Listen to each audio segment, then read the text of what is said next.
Um, talking about Dad, some of the memories with Dad when I was younger.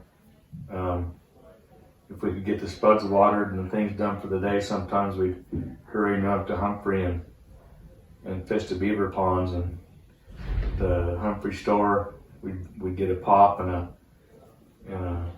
Horner's pie.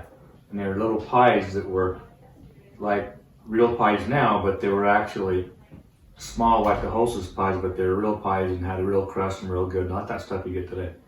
And so we'd always stop and get one of them because my dad was and is still kind of a junk food junkie, but so we do that and catch a mess of fish and come home in the dark, and some of those memories and feeding in the old 66 Ford pickup with getting stuck all the time trying to feed sheep, and then we couldn't get to church, and all that scenario. And one memory with Mom, that same pickup, a 66 green and white Ford pickup, my dad told me to go down to the end of the field, and when he was gone somewhere else working, to get tubes. And I decided when I got to the end, I was on some hay that had just been cut, and it was starting to grow back about 3 or 4 inches tall. Boy, it was slick, and they're half-a-mile runs. So I would take that pickup and I'd be watching that. I can still see that red speedometer in my mind, 20, 30, 40, 50, 60. Down the field I'd go, and I'd get to the end, and oh man, I better hit the brakes and slide in the hay, and then I'd do it back to the other end.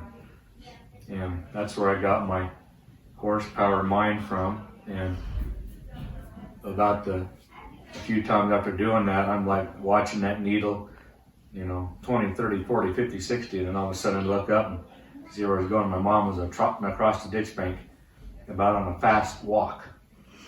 And I'm like, oh, well. And I slowed down like I wasn't doing anything. And anyway, I got a little reminder of a size 9 triple E when my dad got home. And so they taught me good work ethics and being able to deal with things that maybe were hard. My mom was always, would have ways to deal with things or cope with things, and always have encouragement. And I guess Trina can say something so I don't hog all the time. Yes, a big family.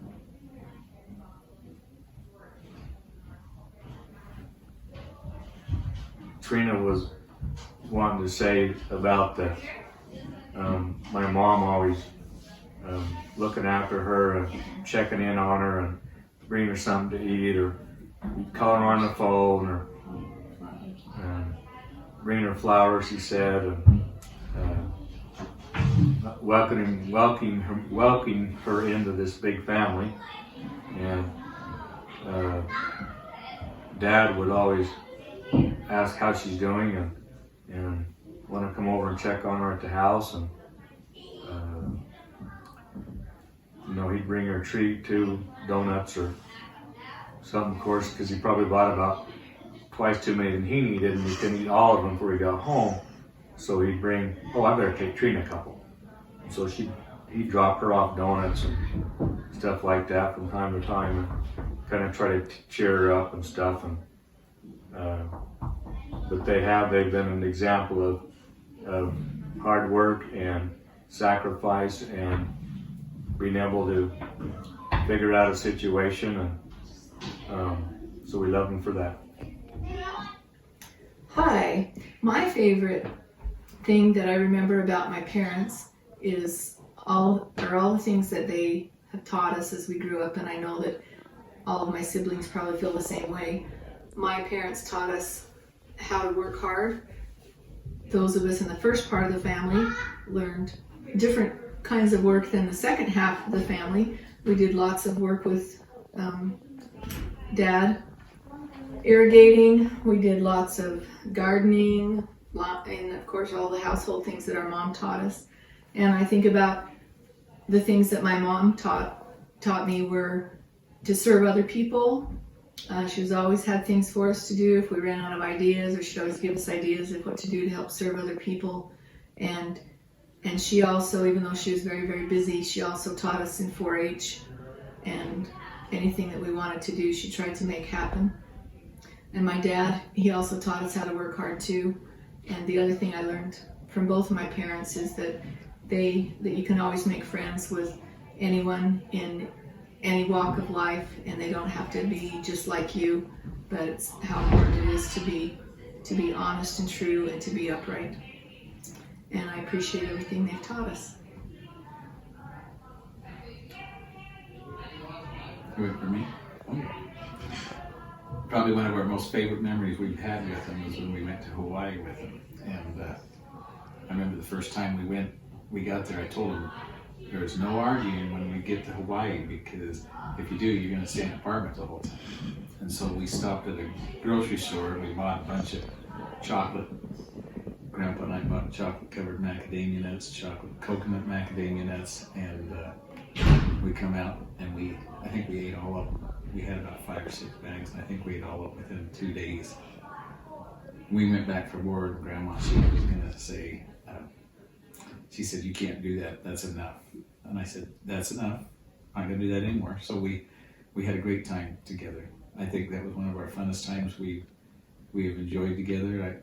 I've been treated like a son more than a son-in-law, and I think that the trips that we've took together with them and took them to places that we've always had a lot of fun together, and they've been really good to me as a son-in-law. Probably been just as good as what my parents would have been to me, and they kind of took their place. So I've appreciated that, appreciated everything they've done for our family and for raising such a wonderful daughter. So good.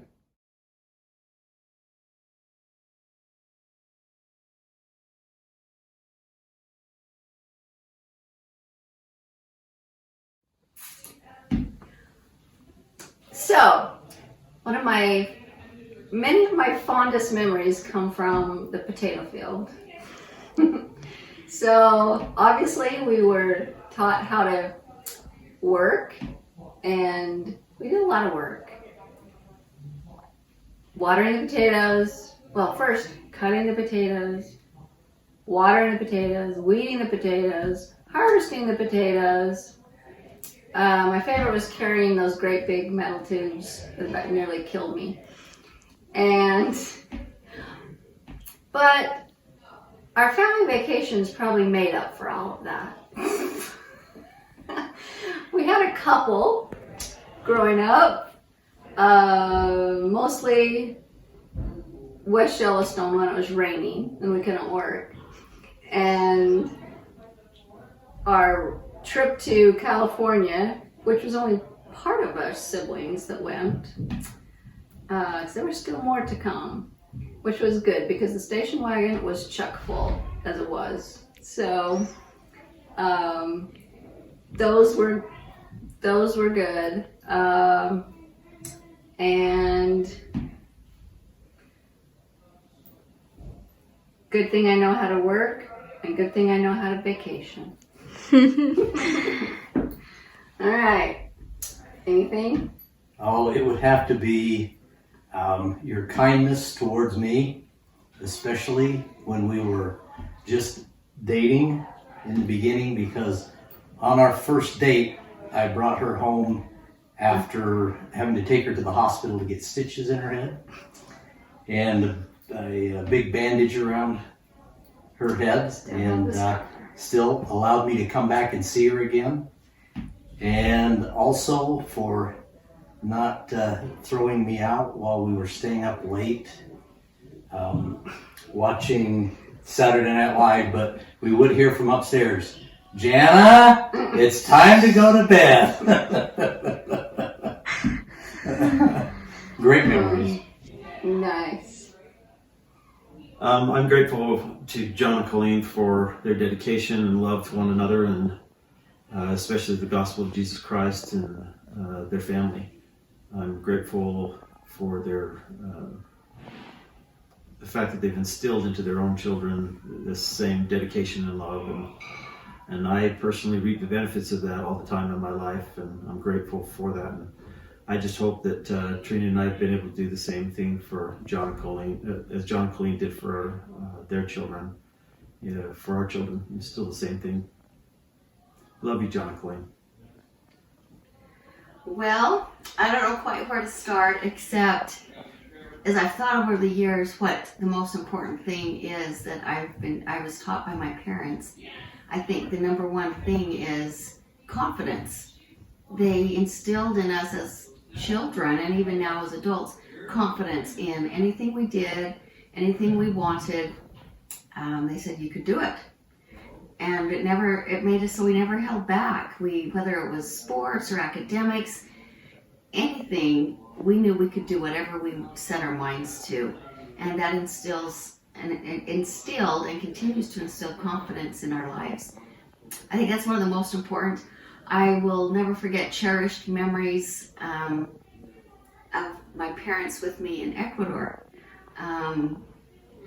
Having been the first to serve in our family after many, many years, they came down to Ecuador and just met the people and loved the people, and Dad would be giving out candy and roping kids in the streets and riding on the top of a bus.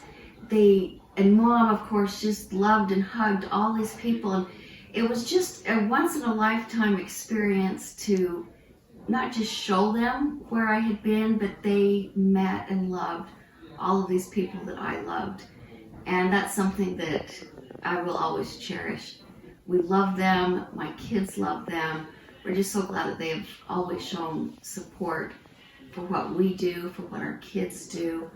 And we just have a wonderful family. To have 9 children with active spouses and themselves all still together in the temple, it's an eternal family, and it's quite rare. So I love you, Mom and Dad. Appreciate all that you have done and sacrificed for us over the years and continue to do so. Happy anniversary. Okay, we'd like to share some of the favorite things we have about Mom and Dad.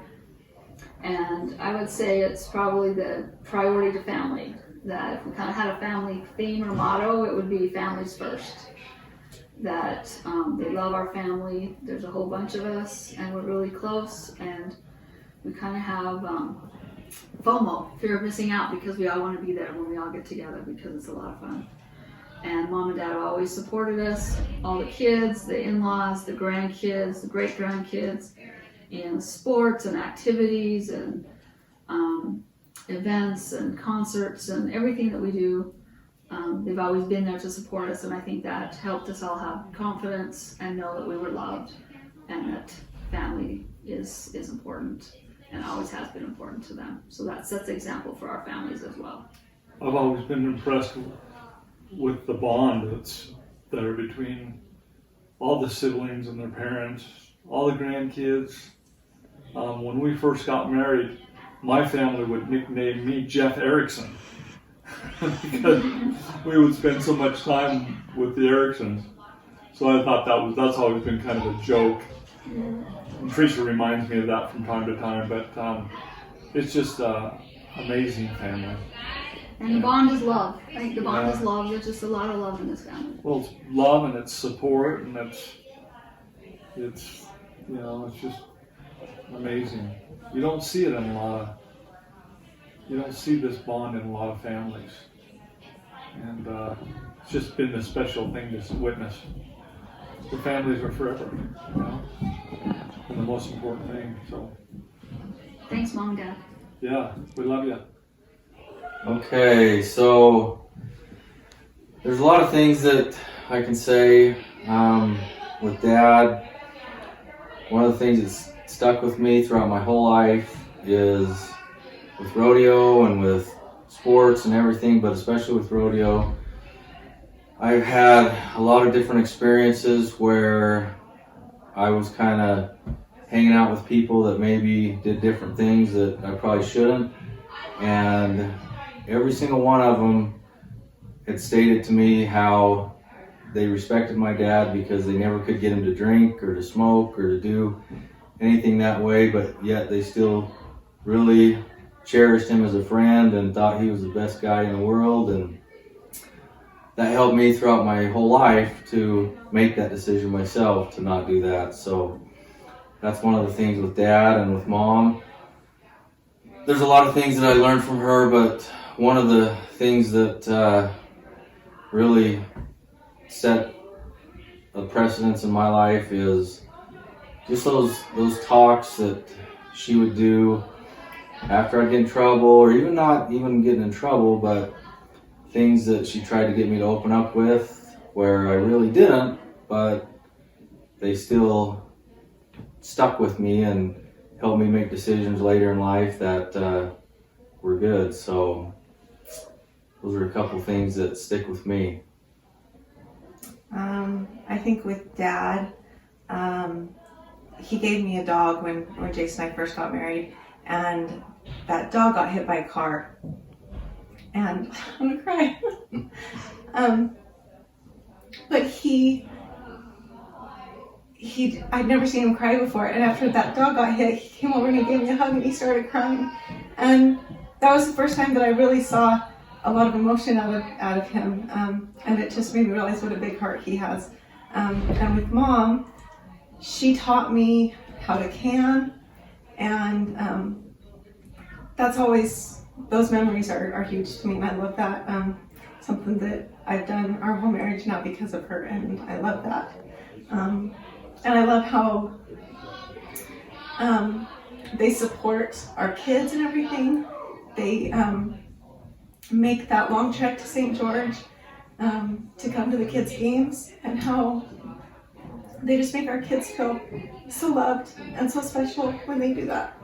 So they're just awesome. Hi. So the thing that I cherish the most of what I've been taught by Mom and Dad is definitely the closeness and importance of family. That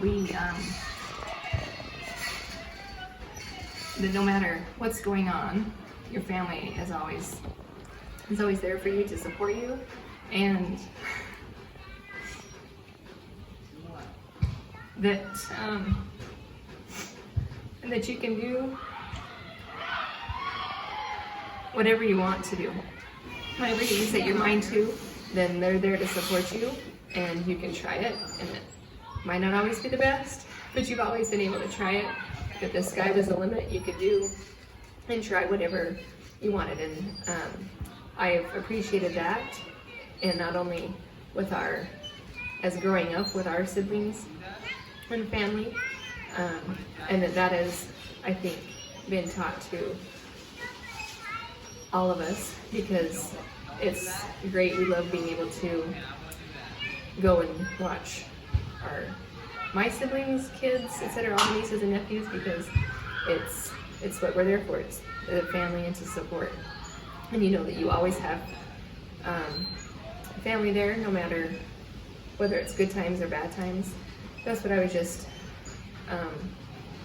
talking to Trina the other day, and I was thinking about some people that you know and how they don't have that support system that they might call, whether it's somebody in the ward or the bishop or something else like that, that I would never think to call them for, because we have such a supportive family. You know, you have a whole list of people that you can call when you have anything going on.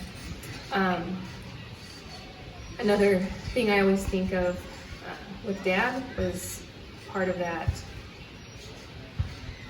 there was never a stranger in his life, but he's always willing to talk to people and to get to know them, and which is a great trait. Unless you're on the other side, waiting in the car in the middle of winter, waiting for him to get out of the basketball game, and he stopped to talk to the bus driver for a very long time. I think that those are the most important things, and this is how important the gospel is, that they have shown, that they've been great examples for that we know who we are, we know why we're here, and we know what our plan is going forward. And I really appreciate that. Love you, Mom and Dad. Is that it? So I appreciate all the things that Susan's talked about, and then also I appreciate John's sense of humor. I remember when we were first, I can't remember if we were married or just dating, we went to church. First time I went to church with John, and after sacrament he grabbed me and he said, "Hey, let's go down to the store and grab a Coke." And then I remember thinking, this guy's pretty all right when he did that. So he's got a good sense of humor. Colleen is a hard worker, and she's very thorough and dedicated to everything that she does. And so I've appreciated that because I got a junior version of that as my wife. So I try to be a little bit like John and even things out in our relationship, but I appreciate the things that they've taught their kids. All my sister-in-laws and brother-in-laws are awesome, and it's because they have good parents. So that's what I'm most grateful for, is the whole family. Happy anniversary, John, Colleen. We look up to you for the 60 years that you guys have spent together, and one of the memories that I have of John is when Jake was coming home from his mission, when we were all coming home together. I don't remember who told me it, but someone was telling, because they thought Jake might want to come home and date, and that I would be left sad because he wasn't going to like me. And John said something to the fact of like, well, he'd be dumber than crap if he didn't marry me. And so I thought that was funny that he had enough confidence and love in our relationship. And I've always looked up to John for the loyalty that he had to his kids, and he wanted them to do their very best. And Colleen has always been super kind and always welcoming to me, even when I was in teenage years and chasing Jake, that she's always kind. And their family and their marriage was most important to her. And you can tell by the way that your kids have turned out. And I really do. I sent a text this morning to my sister, and she asked how the family reunion went, and I said I really do have the best in-laws, and they are, and I love you guys a lot. Yeah, I would have been dumber if I didn't marry you. But you're the winner. But after being the winner, some of the greatest things at least that I remember learning from both my mom and dad, is that even though that things aren't always going to be perfect, and there's going to be times in our marriage and our relationship with our kids and relationship with our families that things aren't always perfect. And it doesn't mean that you quit and give up and just decide that, you know what, this isn't right anymore. It's the fact that you work things out, and there's always a way to work things out and continue to move forward and build a relationship. It's just a great lesson, and great memories growing up, being raised in a family with a lot of kids, and always, we always felt like we were the favorite, and they treated us that way, and we're always very supportive. The one thing that I always hold dear is that when we went to rodeo trips and to ropings, and my dad never was embarrassed or even thought twice about not bringing the family with him, our kids and my mom. We would go to different areas of the country, driving around, and even though driving through towns and cities weren't always the funnest because we'd be in traffic, and that wasn't the favorite thing of my dad, but it was never a question that we were all not gonna go. And a lot of times we see a lot of people at ropings and rodeos that it's just the dad or it's just the mom there. They don't bring their families. The families stay home and they don't come. And it's something that we've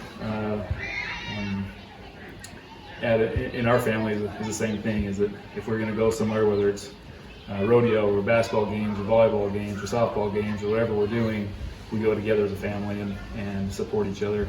That's one thing we very much learned from our parents. So thank you for that lesson, and it's great to be able to support our family and make sure that we always keep our family number one, because that is the most important thing in this world. So thanks for your example and your love and your support and loyalty that you've always shown to us. Happy anniversary. One thing I've always appreciated about John and Colleen is the fact that they've supported us in whatever we've done. They've always taken the time to come and visit us at every place that we've lived. And even though John doesn't like being in small places like airplanes, and it took a lot of work for them to come out, Colleen would take time off from work. Like, it was always so special when they would come and stay with us, and I just appreciate how much they've always supported our family and made it a priority to spend time with us and to be involved in everything we're doing and things our kids like, and we just feel really lucky to be closer to them and to get to see them more often. I think there's lots of things that we could say about Mom and Dad, from stories to experiences or things that we've learned, but one thing I can say that I do know about my mom and dad is that they love me, they love all of their kids, they love all of their grandkids, they love all of their great-grandkids, that there's really not a favoritism component. It doesn't mean that they include others or exclude others. It's always inclusive with every member of the family, and they love every single one no matter what happens to them. And I think that's the most important thing. The most important Christ-like characteristic that there can be is that you love everybody, you know, despite any shortcomings that there may be. If I think of one particular experience growing up, we didn't love reading scriptures every morning. Half the time I was probably asleep when we were reading them, but Mom and Dad were both there, and they both made us get up and read scriptures, and we read scriptures as a family every morning. They made it a priority that things were important, what meant the most to them. And you knew family meant the most, you knew that Christ meant the most, you knew that church took a priority to things like sports or roping or anything else like that, that was a priority to them. One thing that I remember specifically growing up was when Mom became the chorister and Dad, we usually were kind of late and sitting in the back row. When Mom got called to be the chorister, I remember Bishop Sauer called her to be it, and Dad, we went in the meeting together, and I was in there. I don't know if Jake was too, but Dad gave her he asked for Dad's support, and he said yes. And from then on, we sat on the second row behind the deacons, and we sang every single time. Dad opened the book, and he handed it to us, and we sang. And we sucked, but we sang every single time, and we were there to support Mom. And it just meant a lot to me to see that example of how much support comes. And no matter if it's a game or roping or event, no matter what it is, they're always there to support us, and we've always appreciated that.